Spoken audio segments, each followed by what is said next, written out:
चैतन्याय कृष्ण प्रेम प्रदायते कृष्णाय कृष्ण चैतन्य नामिने गौरत्विषे नमः। तप्त कांचन गौरंगी राधे वृंदावनेश्वरी वृषभानुसुते देवी प्रणमामि हरिप्रिये। हे कृष्णा करुणा सिंधु दीनबंधु जगतपते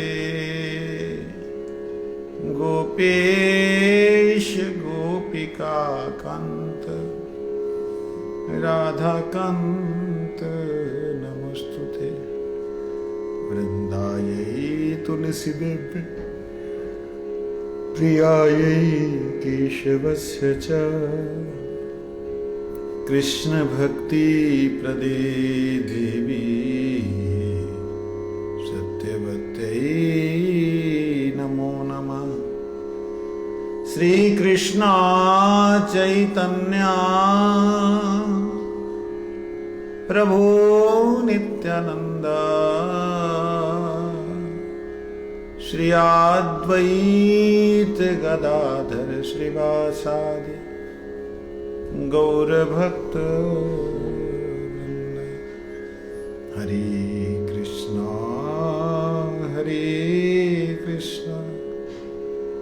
कृष्ण कृष्ण हरे हरे हरे राम राम राम हरे हरे। भूमस्वखलित पादानां भूमिरेव यवलम्बनम् त्वय्यजात अपराधानां त्वमैव शरणं प्रभु त्वमैव शरणं प्रभु त्वमैव शरणं प्रभु।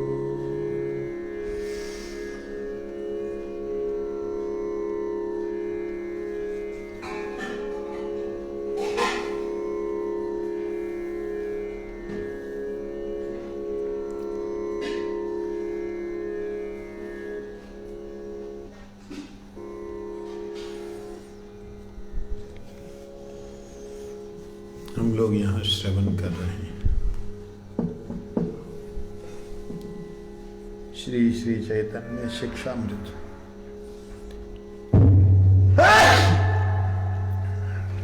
श्री राधे।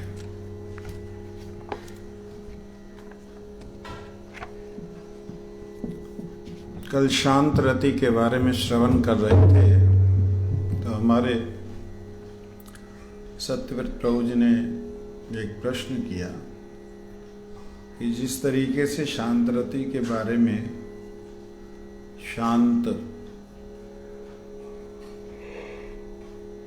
भक्ति में जो रत हैं उन भक्तों के बारे में उन आत्माओं के बारे में चर्चा हो रही थी। उससे ऐसा लग रहा था कि मानो कृष्ण भी शांत रस के उपासक हैं, गोपियां भी शांत रस की उपासक हैं, ऐसा दिख रहा था। तो प्रभु जी ने प्रश्न किया, क्या गोपियां शांत रस की उपासना करती हैं? क्या गोपियों की शांत रस की लालसा है? इस तरीके का एक प्रश्न आया था। मैंने जवाब दिया, शांत दास्य साख्य वात्सल्य मधुर इन सब की उपास्य वस्तु उपास्य तत्व एक ही है, राधा कृष्ण बलदेव। यही है सबका। उपास्य तत्व एक ही। उपासक अनेक हो सकते हैं, अनेक भावों में रह सकते हैं, उपास्य एक है। लेकिन शांत की कुछ विशेषता है कि उसकी कोई भी विशेषता नहीं। ये बड़ी विशेषता है उसकी कि उसका कोई विशेषण नहीं लगा हुआ उसमें, कहीं वो पर्टिकुलराइज नहीं हुआ है, कहीं वो सीमित नहीं हुआ है, असीम है शांत रस। मतलब क्या गोपियों से भी श्रेष्ठ भाव है, मधुर रति से भी श्रेष्ठ रस है क्या? ऐसा नहीं मैं कह रहा, लेकिन मधुर रस बिना शांत रस के परिपूर्ण नहीं हो सकता। शांत के बिना वह मधुर रस किसी भी रूप से भगवत सेवा को नहीं कर सकता। शांत रस का मतलब क्या है, शांत रस के भक्त कौन है, इस बात को थोड़ा समझ लेना चाहिए। शांत रस का भक्त है भगवान की पादुका, शांत रस के भक्त हैं भगवान के वस्त्र जो बलदेव जी महाराज, शांत रस के भक्त हैं जो भगवान की शैया में पुष्प, शांत रस का भक्त सिंहासन, शांत रस का भक्त मुरली, शांत रस का भक्त भगवान के कुंडल, शांत रस का भक्त भगवान की गले की माला, ये सब शांत हैं। भगवान के सौंदर्य में जो भी वस्तु भगवान के साथ लगी है उपंग रूप से, वो सब शांत है। और जो भी वस्तु भगवान को उपहार में या कोई सेवा में दी जा रही है, वो सब शांत रति के भक्त हैं। वो फल नहीं है, वो फल एक आत्मा है, एक आत्माओं का समूह है जो भगवान को सेव के रूप में अर्पित हो रहा है, जिसमें से कुछ छोड़ने वाला नहीं है। परंतु इस बात को कई लोग नहीं समझ पाते। मधुर रस के भक्त जो हैं वो मधुर रस की ही व्याख्या करते हैं, मधुर रस को ही सर्वश्रेष्ठ बोलते हैं, बाकी रसों के बारे में वर्णन नहीं करते। क्यों नहीं करते? क्योंकि अगर बाकी रसों का वर्णन करेंगे तो उसी रस में सारा समय चला जाएगा। जैसे कि भक्तिविनोद ठाकुर जी ने यहां कह दिया, देखिए गौण रसों का अधिक विचार नहीं करेंगे। क्यों नहीं करेंगे? ये समय बहुत जाता है, तो गौण रसों के बारे में उन्होंने जैसे साइड कर दिया, ऐसे शांत रस को भी उन लोगों ने साइड कर दिया। दास्य साख्य वात्सल्य को भी उन्होंने सेकेंडरी कर दिया। प्रमुख रूप से उन मधुर रस वालों ने मधुर रस की बात की। परंतु विचार करने पे देखिए, श्री राधा रानी श्री कृष्ण के अंग से स्पर्श हुई गंध को घ्राण लेकर के कितनी तृप्त हो रही है। वो गंध क्या है? शांति तो है, शांत रस की भक्त है जो कृष्ण के अंग की गंध ले जा रही। वही शांत रस की जो पवन है, वह पवन जब किसी गैया के यहाँ से सुगंध लेके जाती तो गाय के भाव को लेके जाती, कृष्ण के यहाँ से जाती तो कृष्ण के भाव को लेके जाती, राधा जी के यहाँ से। तो कहने का अभिप्राय है शांत रस अपने आप में पूर्ण है, इसकी कोई लिमिट नहीं है कि ये सख्य के साथ जाएगी या दास्य के साथ जाएगी या वात्सल्य के साथ जाएगी या मधुर के साथ जाएगी। शांत रस कृति इतनी ही जबरदस्त है, इतनी ही प्रमुख है, इतनी ही उसकी डेप्थ है, इतनी ही असीमता है कि वो जिस किसी के भी साथ जाएगी उसके भाव को पूरी तरह अंगीकार कर लेगी। और जब वो अपने इष्ट देव के पास, श्री राधा रानी के पास अथवा श्याम सुंदर के पास जाएगी, उस भक्त के भाव को वहन करती हुई लेके जाएगी। ये है शांत रस की रति। कितनी बड़ी बात है। तो जब वो वहन कर रही तब तो उसको आस्वादन हो रहा है, और आस्वादन होने के बाद में जब वो गोविंद को समर्पित हो रही है, वही शांत रस की रति जो है माधुर्य में पगी हुई, माधुर्य में डूबी हुई, माधुर्य को पी हुई, माधुर्य के अंदर एकदम रची हुई जब वो कृष्ण के पास जाती है, कृष्ण जब उस माधुर्य भक्त के रस का पान करते हैं, किसके द्वारा? रस के द्वारा। हाँ, रस का पान करते हैं किसके द्वारा? शांत के द्वारा। तो भगवान आह्लादित हो जाते हैं।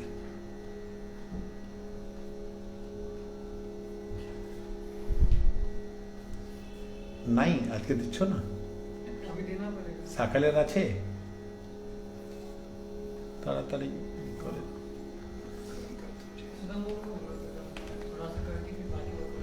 थोड़ा सा ठाकुर जी का खाना।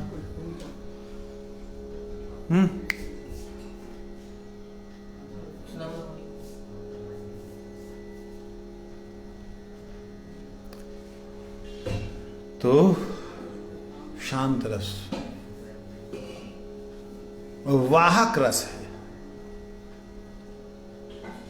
स्वयं में शांत रस की कोई विशेषता नजर नहीं आती, लेकिन इतनी विशेषता है कि ये किसी भी विशेष रस के साथ में युक्त होता है तो उस रस को पूरी तरह ले लेता है। और देखिए और विचित्रता, वर्तमान काल में स्थित रहता है, भूत में नहीं रहता कि पहले मेरे को ठाकुर जी का संग मिला था अब क्यों नहीं मिल रहा ना। अद्भुत है। माना जाए एक फूल भगवान के गले का हार का एक अंग बना और वह बाद में जब विरह में आतुर हुआ और विरह में आतुर होते ही वहां से विलुप्त होकर के अपनी पुनः डालियों में चला गया।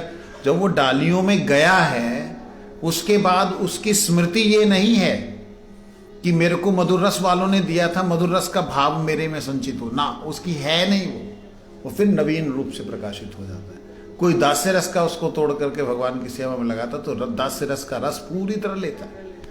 सिर्फ अंतर ये है उसके अंदर कि वह विशेषण हीन, विशेषता के बिना विशेष रूप में प्रस्तुत होता है।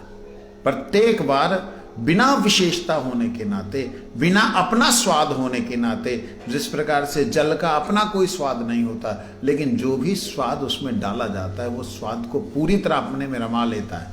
चाहे नमक हो चाहे मीठा हो, अपने में पूरा रमा लेता है। इतना रमा लेता है कि कण कण उसका जल का मीठा हो जाता है, या नमकीन हो जाता है, या खट्टा होता जाता है, या खट्टा मीठा और नमकीन हो जाता है।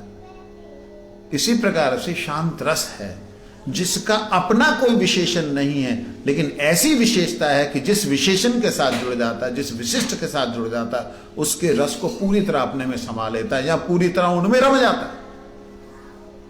तो इसलिए शांत रस को भी कृपया अवहेलना न करें। ये बात, शांत रस प्रत्येक रस की पूर्ति के लिए आधार स्वरूप है।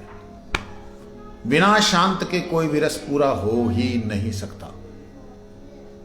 इसलिए शांत रति सबसे प्रमुख रति है, शांत रति सबसे श्रेष्ठ रति है।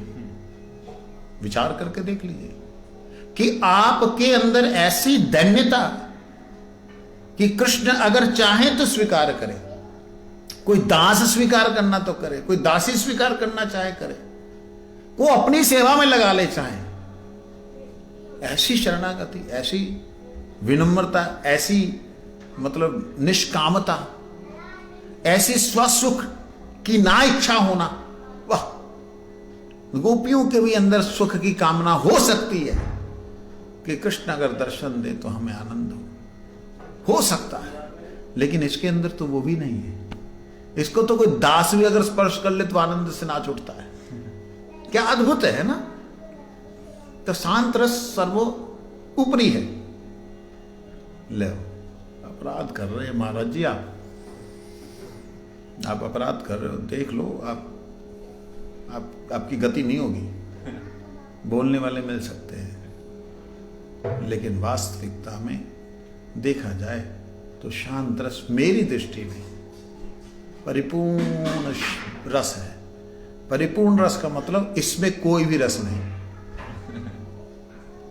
बात समझ रहे, समझ आई? परिपूर्ण है। जैसे बिना जल के सब्जी नहीं, बिना जल के रोटी नहीं, बिना जल के चावल नहीं, बिना जल के कोई मिठाई नहीं, लेकिन जल जब मिठाई के रूप में होता तो जल उसका अपना कोई अस्तित्व नहीं रखता। रोटी के रूप में होता तो जल का अपना अस्तित्व नहीं होता। सब्जी के रूप में होता जल का अपना अस्तित्व नहीं होता, वो सब्जी में रमा हुआ होता है। ऐसे ही शांत रस एक ऐसा दिव्य रस है कि जिसकी कोई सीमा नहीं है। दास्य की सीमा है कि वो सखा की तरह व्यवहार नहीं कर सकता। दास्य की सीमा है कि वो वात्सल्य की तरह, पिता माता की तरह, उसको लाड़ लड़ाने पर भी ऐसा लाड़ लड़ाने का अधिकार नहीं प्राप्त कर सकता। माधुर्य की भी सीमा है कि वात्सल्य की तरह कृष्ण को दूध पान नहीं करा सकती। माधुर्य की भी सीमा है। उनके अंदर भी वह दास्यों वाला जो भाव है, सब कुछ उनके अंदर, शांत, दास्य, साख्य, वात्सल्य, सारे भाव मधुर में हैं, पूर्ण रूप से, परिपूर्णतम रूप से है। परंतु उनमें भी एक लिमिटेशंस है। वो शांत के सामने, दास्य के सामने अपना भाव प्रस्तुत नहीं कर सकती। नौकरों के आगे गोपियां अपने कृष्ण के प्रेम की बातों को वार्तालाप नहीं करती, सखाओं के सामने नहीं करती, माता पिता के सामने। रिकॉर्डिंग कर रहे हो? नहीं कर रहे। अवधूत शिरोमणि बाद में जब गायब हो जाएगा नहीं कर सकती। माता यशोदा के सामने राधा रानी कृष्ण के गले में हाथ डाल करके घूम नहीं सकती, क्योंकि वहां पे एक मर्यादा है। किसकी मर्यादा है? वात्सल्य रस की एक मर्यादा है। उस वात्सल्य रस उस मर्यादा से आगे नहीं जाता। और मधुर रस की भी एक मर्यादा उसके नीचे। लेकिन शांत रस सब में लिप्त है, शांत सब में युक्त है। वही मिठाई जो राधा रानी ने बनाई, वही मिठाई जो है जब राधा रानी ने बनाई तो राधा रानी के पूर्ण रस को लेकर के वो मिठाई जो है तैयार है। वही राधा रानी की बनी हुई मिठाई धनिष्ठा के द्वारा माँ यशोदा के पास गई तो धनिष्ठा का भाव भी उसमें भरा हुआ है। वही मिठाई जब माँ यशोदा के पास गई तो उनका भाव भी भरा। माँ यशोदा जब अपने हाथ से वो खिलाने लगे तो माँ यशोदा का वात्सल्य भी उसमें होगा, धनिष्ठा की वो निष्ठा और जो चालाकी वो भी होगी, राधा रानी का जो प्रेम है वो भी होगा। ये है खासियत शांत की। इसलिए शांत रति बहुत उत्तम रति है। कुछ कहना है? बोलो। मिठाई की आप बात करें, फूल की बात कर रहे हैं, लेकिन जब जीव जगत जो है, जीव है, वो किस प्रकार की क्रिया करके इस शांत रस को प्राप्त हो? हरिनाम, हरिनाम, केवल हरिनाम। और इस दृष्टि से हरिनाम, इसमें आपने कहा कि शांत की अपनी कोई इच्छा नहीं है, तो जब हम हरिनाम करते हैं, हमारी परंपरा में भी सिखाया गया है कि भगवान की सेवा करते हैं। भगवान की सेवा किसी भाव के बिना तो शांत में तो रह के कैसे होगी? प्रभु जी बोल रहे हैं शांत में रह करके भगवत सेवा स्वयं इच्छा से नहीं होती। बिल्कुल सही बात है। यही तो खासियत है कि अपनी विशेषता नहीं है। अपनी जो इच्छा है सेवा की, वो इच्छा संकुचित इच्छा है। वह इच्छा भगवान की सेवा में लगने पर प्रसन्न होती है।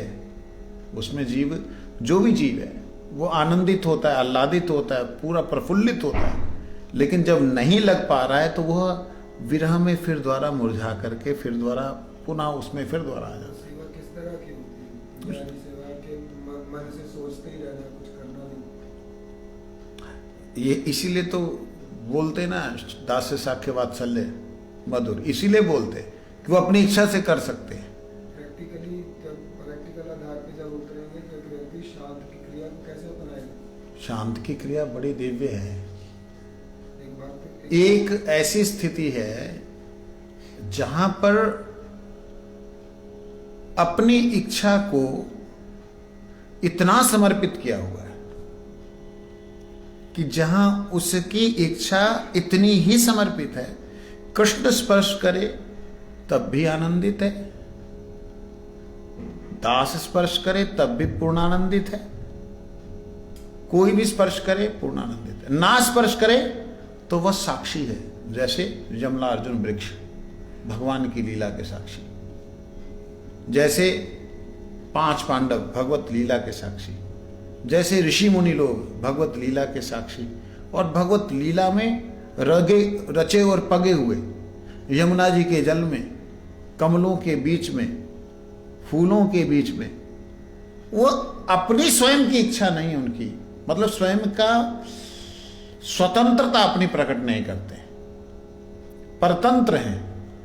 इसलिए गौड़ीय वैष्णवों ने शांत को, ये आप उधर की बात कर रहे हो। अगर यहाँ पे मान लीजिए एक व्यक्ति की दिनचर्या पे हम लोग करें, हम नहीं, मैं उधर की बात ही कर रहा हूँ। साधनशील व्यक्ति के लिए शांत की कोई क्रिया कैसे हो सकती है? क्योंकि वो जितनी आरतियां गा रहा है, जितने कीर्तन गा रहा है, सबका एक लक्ष्य है। नहीं, जो व्यक्ति साधनशील है उसके लिए शांत रति में आसक्ति होना, भगवान में शांत भाव से भावित होना, उसके लिए वसी प्रकार से है। वो हरि नाम में तल्लीन हो जाएगा, अपनी सुदबुद्ध शरीर की भूल जाएगा और नाम में इतना डूब जाएगा कि वो आज राधा रानी ने जो बोला ना कि जब हृदय प्रांगण में जाकर के ये द्वयी वर्णद्वयी नृत्य करते हैं तो मेरा संपूर्ण शरीर जड़वत हो जाता है, वह स्थिति आती है और उस स्थिति में वो लोग हरिनाम करते हैं। ये शांत रति के भक्त अनंत हैं, गिनती नहीं कर सकते इनकी, अनंत हैं। जितना भी ब्रजधाम की धूल है, जितना भी ब्रजधाम के फूल हैं, जितना भी ब्रजधाम के जल के कण हैं, पवन है, वो सब शांत है। ये सिद्धि करके गए कुछ है। तो एक व्यक्ति अगर शांत में जाना चाहे, उसके दिन की क्रिया क्या होनी चाहिए? यही तो बताया ना मैंने, हरिनाम करते करते एकदम समाधि में चले जाएगा, अपने आप ही हो जाएगा, उसकी स्थिति ऐसी आ जाएगी। भोजन भी अगर कर रहा है तो भोजन कर रहा है केवल इसीलिए कि मैं हरिनाम कर पाऊँ, जब मैं प्रभु की सेवा में समर्पित हो पाऊँ बस। लेकिन सेवा क्या, जो उन्होंने करानी वो कर ले। जहाँ वो वाली बात है ना, जहाँ ले चलोगे वही मैं रहूँगा। क्योंकि हम लोगों का तो ऐसा नहीं है कि सिद्ध देह मिल जाती है। अगर मैं आज हरिनाम कर रहा हूँ तो मेरा ऐसा तो नहीं है कि मैं वात्सल्य भाव है तो मैं वात्सल्य भाव की सेवा करूँ। मैं तो सब मिक्स कर रहा हूँ। मैं यशोमती नंदन भी गा रहा हूँ, मैं वृंदा परिचर्या भी गा रहा हूँ, मैं तो सब कुछ कर रहा हूँ, मैं तो मिक्स कर रहा हूँ। तो अगर मैं आज ही एक रस में स्थित अपने आप को कर लूँगा अपने दिमाग से, बिना किसी अनुभव के, मैं दिमाग से हो ही नहीं सकता। तो अनुभव वाली बात से होता है, दिमाग से नहीं होता। दिमाग से तो अभी हम लोग साधन स्थिति में चल रहे हैं, साधन में तो हम सब मिक्स ही कर रहे हैं। वो तो करना ही पड़ेगा, लेकिन उसके अंदर ही आते आते कैसे होगा? हो जाता है। एक समय ऐसा आता है, साधन करते करते करते करते, हरिनाम करते करते करते एक ऐसी स्थिति, एक समय आता है जिस वक्त स्वाभाविक रूप से आपके अंदर वो रति उत्पन्न होती है कि मैं वो किसी चीज पे भी रीझ सकता है। मान लो शांत रस की बात चल रही,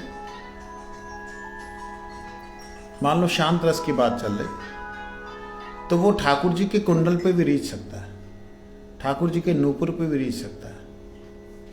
ये मतलब साधन करते करते करते करते एक ऐसी स्थिति आ जाए कि ठाकुर आपके चरणों में घुंघरू की तरह बजता ही रहूं मैं, वो आ सकता है।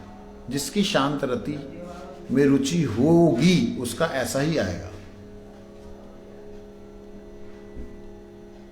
समझे नहीं? जिसकी दास्य में रुचि होनी है या होगी वो आ जाएगी। वैसे इसके लक्षण भी होते हैं, शांत दास्य साख्य वात्सल्य मधुर के लक्षण भी होते हैं।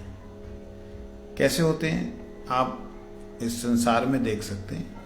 कुछ लोग ऐसे होते हैं जो बिल्कुल शांत रहते हैं, उनको आप कोई भी सेवा दे दो अपनी चुपचाप उस सेवा को कर लेते हैं।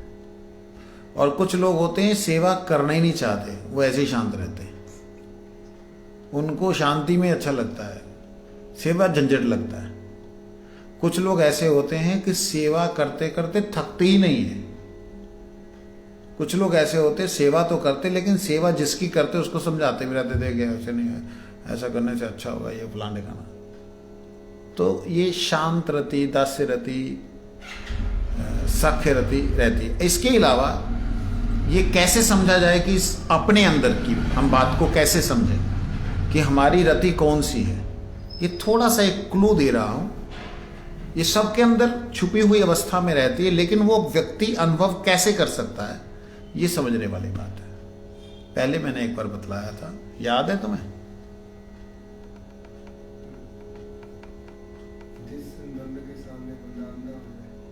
क्या बात है, सचमुच आपकी स्मृति को मैं प्रणाम करता हूं। बंदा खतरनाक है, गोलोकनाथ खतरनाक, सचमुच याद रहता है इसको।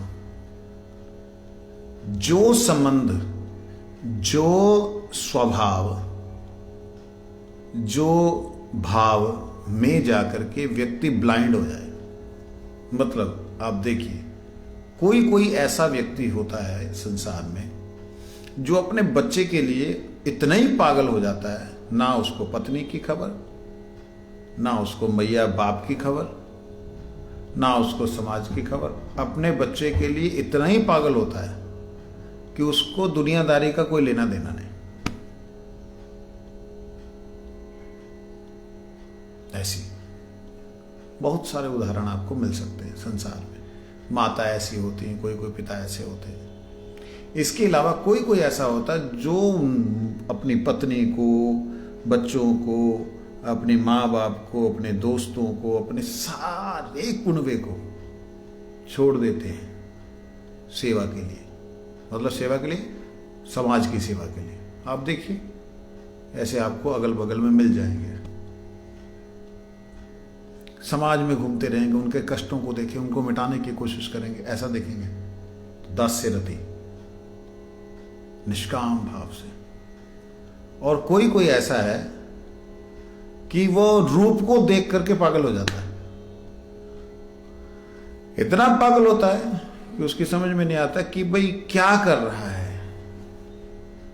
भाई घर में पत्नी है, पति है, वो दोनों को छोड़ करके रूप के प्रति ऐसा पागल होता है, बाद में जाकर के देख मैंने कि मैं कहां आ गया, मैं सोचता है। तो वो उसके अंदर की ये प्रवृत्ति है कि भगवान के प्रति, भगवान से सुंदर तो ज्यादा कोई हो नहीं सकता है नहीं। भगवान को जिस दिन वो देखेगा उस दिन उनके उदाहरण क्या है, वो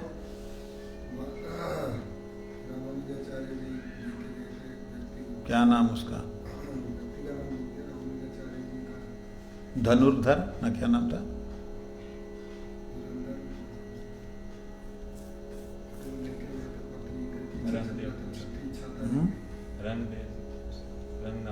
रामानुजाचार्य जी के शिष्य हुए हैं जिनका नाम धनुर ऐसा कुछ है, जो भी है। तो वह उस समय की विश्व सुंदरी अपनी पत्नी के प्रति इतना आसक्त थे, इतना आसक्त थे, क्या सेठ थे वो। उस वक्त वो छाता लग के चलते थे उल्टा, पत्नी को देखते देखते चलते थे, पीछे नहीं देखते थे। उनके पीछे सेवक रहते थे, ए हट जा, ए हट जा, महाराज अब थोड़ा सा नीचे खड्डा है। वो पीछे समझा, वो अपने पत्नी के रूप को देख करके ऐसे व्याकुल, ऐसे पागल, रूप के मतवारे, पत्नी भी उनको सुख देने के लिए। तो कैसी रति है, रूप के प्रति आसक्ति। रामानुजाचार्य महाराज ने बुलवाया, इसको बुलाओ। याद है प्रभु जी नाम उनका? रामानुजाचार्य के शिष्य हुए थे, अपनी पत्नी को देख देख के चलते थे। धनुर ना क्या नाम था?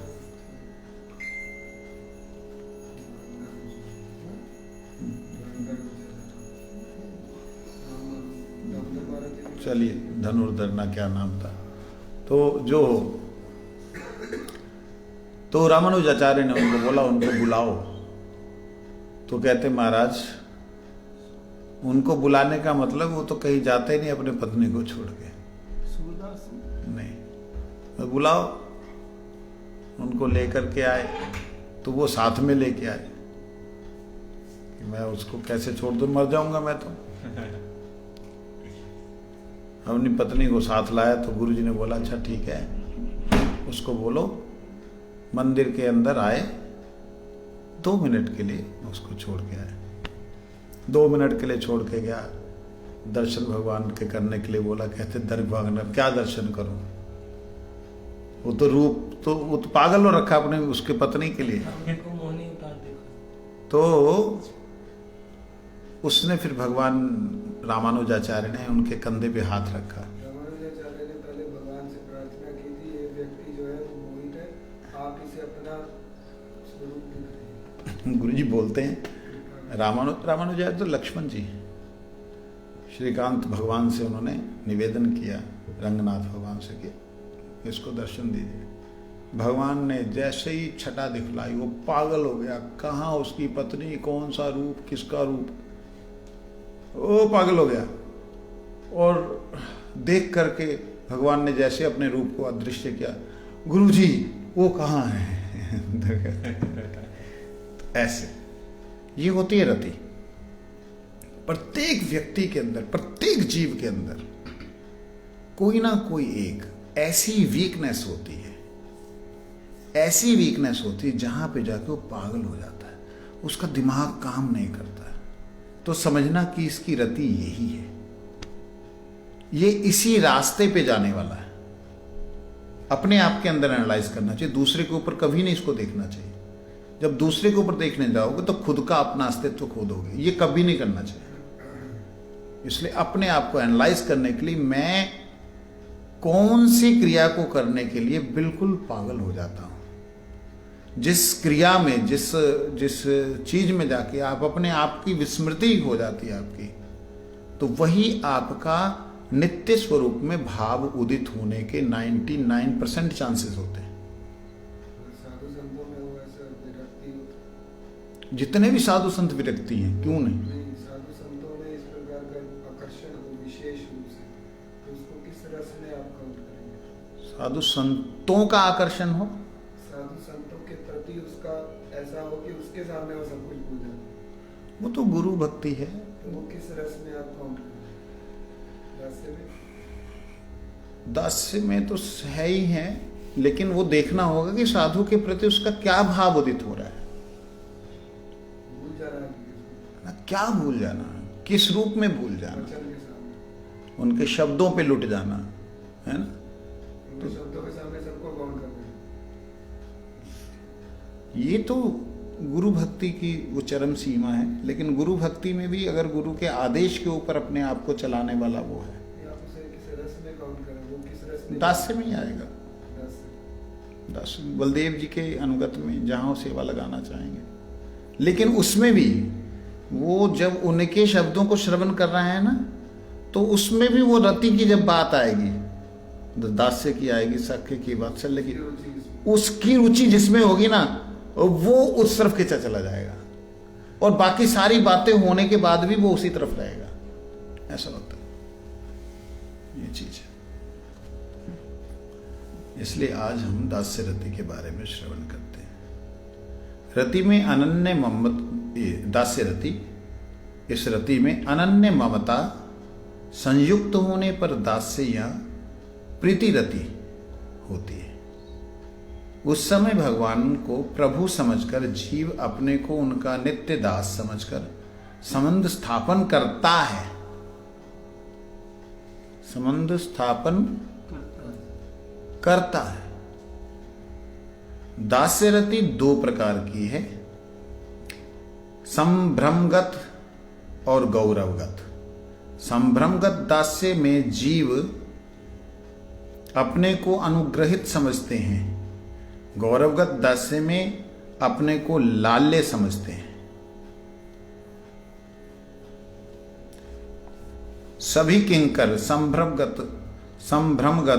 दास्य के आश्रय हैं, सभी पुत्र गौरवगत दास्य के आश्रय हैं।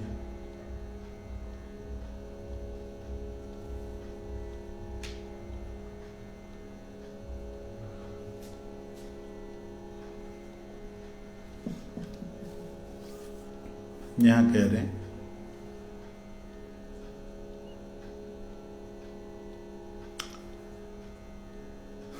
जीव अपने को उनका नित्य दास समझकर संबंध स्थापन करता है। नित्य दास समझकर, ये समझने वाली चीज है। जीव तो कृष्ण नित्य दास है ही है, फिर समझने वाली चीज क्या हुई?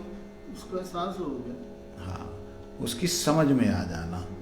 समझ में आने पर, कैसे समझ में आने पर? वो कैसे समझेगा? क्योंकि उसके अंदर हमेशा सेवा की प्रवृत्ति है। कोई भी व्यक्ति है, किसी भी व्यक्ति के कोई भी भेदभाव नहीं करके सेवा में लगा रहता है, फिर उसकी अनन्यता होने लग जाती है किसी एक विशेष तत्व के प्रति, और फिर उसके बाद उसकी अनन्यता चली जाती है भगवान के एक स्वरूप के प्रति। और उसमें जब उसके अंदर प्रभु की सेवा की लालसा जगती है, वो प्रीति युक्त होती है, प्रीति रति है। प्रीति युक्त होने के नाते मेरे प्रभु हैं,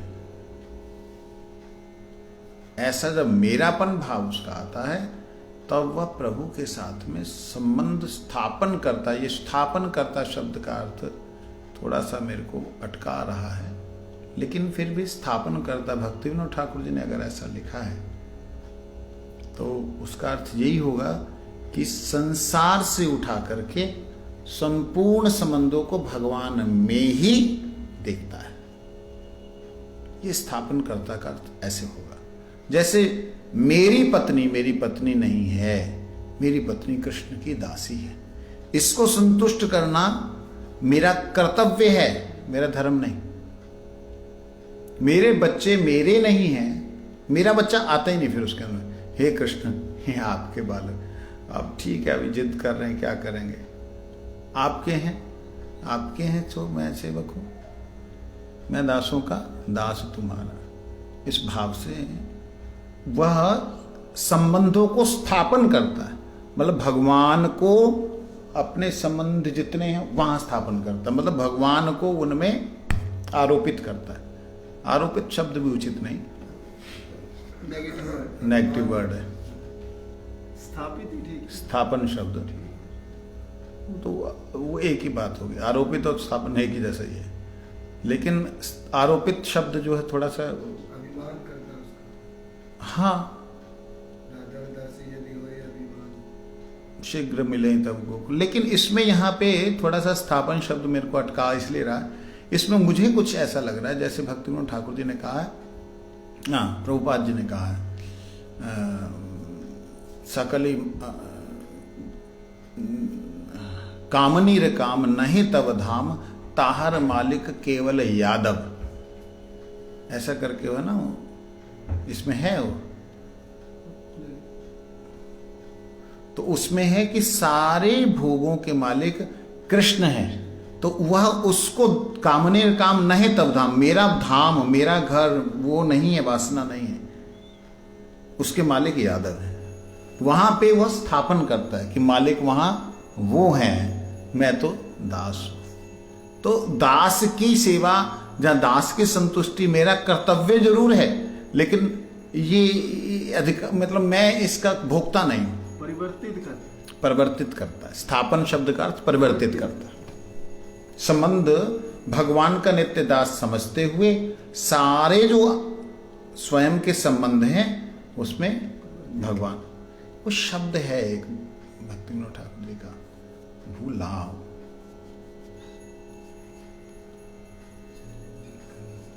कुछ एक शब्द है प्रभु भक्तिविनोद ठाकुर जी का, दिमाग में नहीं आ रहा। उसमें कहते हैं ये सब जो है आपका है, जानिए की काज अपर धने, आमी तो तोमार तुमी तो आमार, की काज अपर धने, ऐसा कुछ है। जो भी हो तो कहने का, हाँ, सर्वस्व तोमार चरणे सोपिया, पढ़े छी तोमार द्वारे ना, पढ़े छी तोमार, देखो तो वहां पर संबंध स्थापन करने का अर्थ यह है। कहते दास्य रति दो प्रकार की है, संभ्रमगत और गौरवगत। संभ्रमगत दास्य में जीव अपने को अनुग्रहित समझते हैं। संभ्रमगत, जहां पे सम्यक रूप से एकदम संकुचित भाव से कि मेरे पे बड़ी कृपा हुई है, मेरे को भगवान ने अपना दास बना लिया। दास भाव है वहां, लेकिन संभ्रांति है, संभ्रम भाव है।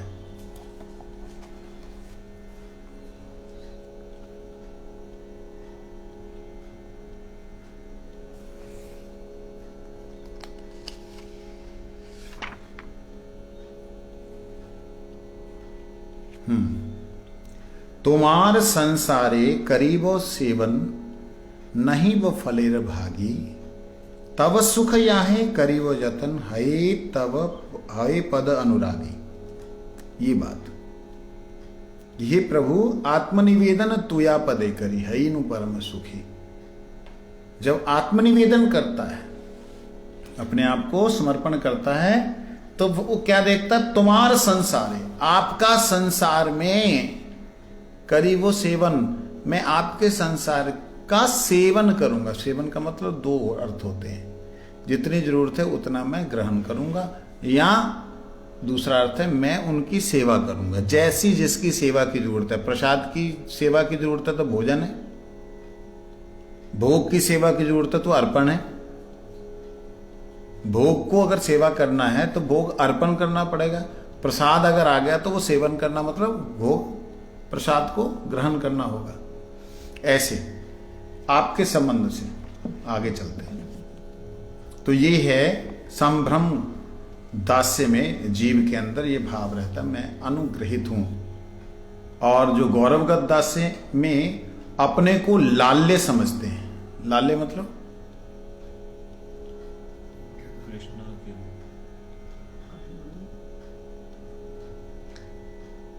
कृष्ण उनका लालन पोषण करने वाले,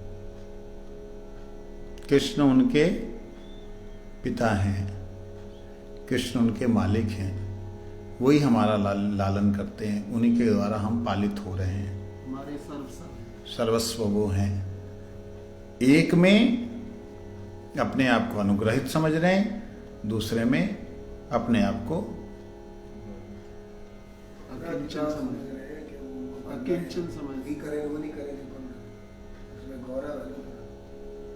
हाँ गौरव है कि वो ही मेरा सब कुछ करेंगे। दास्यता उसमें है, उसमें भी दास्य है। तो दास्यगत रस में स्थायी भाव रूप प्रेम अर्थात रति ममता द्वारा पुष्ट होकर प्रेम हो जाता है। दास्यगत रस में स्थायी भाव रूप प्रेम ममता रति द्वारा पुष्ट होकर तब वो प्रेम बनता। ममता रति, मेरे मालिक, मेरे प्रभु, मेरे नाथ, आप नहीं अगर मेरे को देखोगे तो कौन देखेगा इस संसार के अंदर। और वहां भी ऐसा भाव रखने वाले जो कि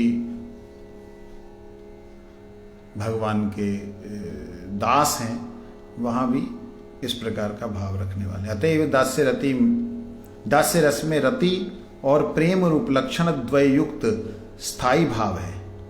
दास्य रस में क्या है? रति और प्रेम रूप लक्षण द्वय, प्रेम रूप लक्षण द्वय, दो लक्षण है जो प्रेम के, वो स्थायी भाव है। उसमें स्नेह और राग कुछ कुछ रहते हैं, उसमें स्नेह होता है और राग ये थोड़ा थोड़ा होता है। कुछ तो सख्य रति, वात्सल्य रति और मधुर रति के बारे में हम कल को सुनेंगे। रति के भेद क्या हैं वो भी हम श्रवण करें।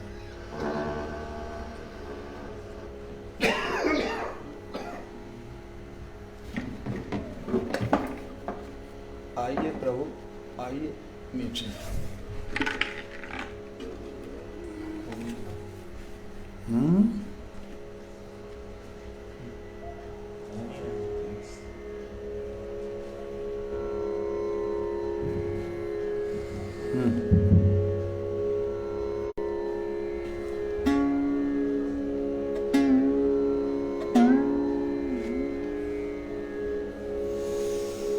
हम्म